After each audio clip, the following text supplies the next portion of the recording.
First, grab about 3 russet potatoes.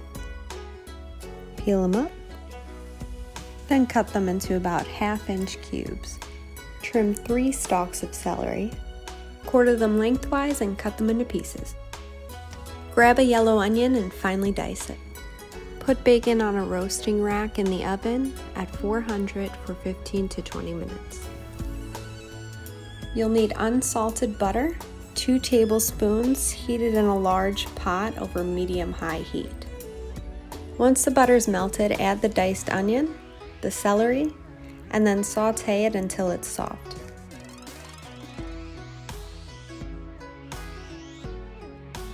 Once the veggies have softened, add in 3 tablespoons of flour and stir until it's evenly distributed.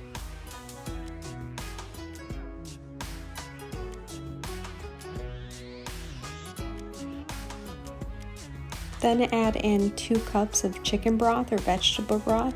I use chicken bone broth.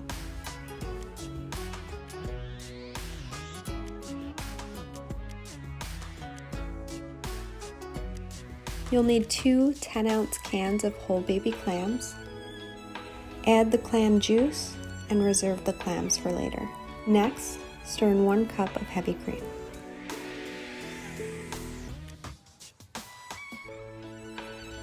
Then add 2 bay leaves,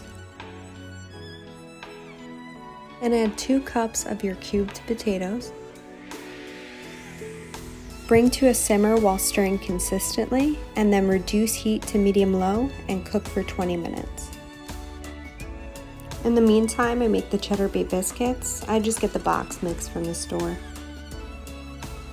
Once the sauce is thickened, you're going to add in the reserved canned clams. Stir them in for about 2 minutes.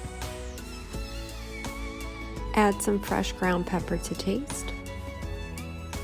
Then add some salt as well to taste. I use Himalayan sea salt. Chop about 5 slices of your cooked bacon and add that in there. Stir to blend your ingredients and then allow them to cook for another 2 minutes. And there you have it, a delicious, hearty Manhattan clam chowder.